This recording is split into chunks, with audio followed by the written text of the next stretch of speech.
بسم اللہ الرحمن الرحیم۔ السلام علیکم۔ خزانے کی تلاش میں آپ سب کو خوش آمدید۔ چلتے ہیں آج کی نئی قسط کی طرف، لیکن سب سے پہلے سمجھداروں کے لیے ایک اشارہ اور ایک یاد دہانی۔ ناظرین، ہجرت مدینہ سے تقریباً 5 سال پہلے ایک مرتبہ مشرکین مکہ حضور صلی اللہ علیہ وآلہ وسلم کے پاس جمع ہو کر آئے، جن میں ولید بن مغیرہ، ابو جہل، عاص بن وائل، عاص بن حشام، اسود بن عبد یاغوث، اسود بن مطلب، زمعہ بن الاسود، نضر بن حارث وغیرہ وغیرہ بھی تھے۔ آپ صلی اللہ علیہ وآلہ وسلم سے یہ درخواست کی کہ اگر آپ سچے نبی ہیں تو اپنی نبوت کا کوئی خاص نشان دکھلائیں، اور ایک روایت میں ہے کہ یہ کہا کہ چاند کے 2 ٹکڑے کر کے دکھلائیں۔ رات کا وقت تھا اور 14ویں کا چاند طلوع ہوا تھا۔ آپ صلی اللہ علیہ وآلہ وسلم نے فرمایا، اچھا اگر یہ معجزہ دکھلا دوں تو ایمان بھی لے آؤ گے؟ لوگوں نے کہا ہاں، ہم ایمان لے آئیں گے۔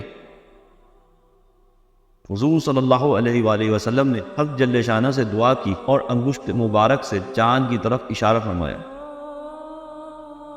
اسی وقت چاند کے 2 ٹکڑے ہو گئے، ایک ٹکڑا جبل ابی قبیس پر تھا اور دوسرا ٹکڑا جبل قیقان پر تھا۔ دیر تک لوگ حیرت سے دیکھتے رہے۔ حیرت کا یہ عالم تھا کہ اپنی آنکھوں کو کپڑے سے پوچھتے تھے اور چاند کی طرف دیکھتے تھے تو صاف 2 ٹکڑے نظر آتے تھے، اور حضور صلی اللہ علیہ وآلہ وسلم اس وقت یہ فرما رہے تھے، اے لوگو گواہ رہو، اے لوگو گواہ رہو۔ ناظرین، بعض مورخین کے نزدیک عصر اور مغرب کے درمیان جتنا وقت ہوتا ہے اتنی دیر تک چاند اسی طرح رہا اور اس کے بعد پھر ویسا ہی ہو گیا۔ مشرکین مکہ نے کہا کہ محمد صلی اللہ علیہ وآلہ وسلم نے تو جادو کر دیا ہے، اور آپس میں کہنے لگے کہ تم باہر سے آنے والے مسافروں کا انتظار کرو اور ان سے دریافت کرو، کیونکہ یہ ناممکن ہے کہ محمد صلی اللہ علیہ وآلہ وسلم تمام لوگوں پر جادو کر دے۔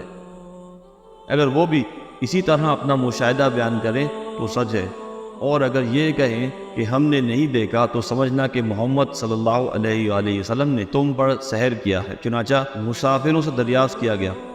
ہر طرف سے آنے والے مسافروں نے اپنا مشاہدہ بیان کیا کہ ہم نے شق قمر دیکھا ہے۔ جی ہاں ناظرین، اس واقعے کو شق قمر کہا جاتا ہے۔ بہرحال ان شہادتوں کے باوجود بھی ماندنین ایمان نہ لائے اور یہ کہا کہ یہ سحر مستمر ہے، یعنی عنقریب اس کا اثر زائل ہو جائے گا۔ ناظرین، اس پر سورہ قمر کی چند آیات نازل ہوئی جن کا ترجمہ کچھ اس طرح سے ہے کہ قیامت قریب آ لگی ہے اور چاند پھٹ گیا ہے، اور ان لوگوں کا حال یہ ہے کہ اگر وہ کوئی نشانی دیکھتے ہیں تو منہ موڑ لیتے ہیں اور کہتے ہیں کہ یہ تو ایک چلتا ہوا جادو ہے۔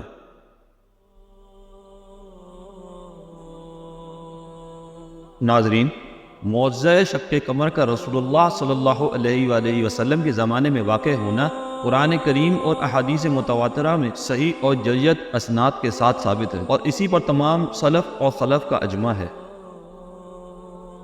ناظرین، اس واقعے کی جو تفصیل ہم نے آپ کے سامنے پیش کی وہ تفصیل البدایہ والنہایہ حافظ ابن کثیر اور فتح الباری میں باب شق قمر سے لی گئی ہے۔ ناظرین، فی الحال آج کے لیے بس اتنا ہی۔ اگر آج کی قسط آپ کو پسند آئی ہو تو لازمی لائک ضرور کیجیے گا، اور ہمارے ساتھ جڑے رہنے کے لیے اور حضور اکرم صلی اللہ علیہ وآلہ وسلم کی زندگی کے بارے میں مزید جاننے کے لیے چینل کو لازمی سبسکرائب بھی کیجیے اور اپنے پیاروں سے بھی لازمی شیئر کیجیے۔ انشاءاللہ تعالی ملتے ہیں اگلی قسط میں، جب تک اپنا بہت سارا خیال رکھیے گا۔ اللہ حافظ۔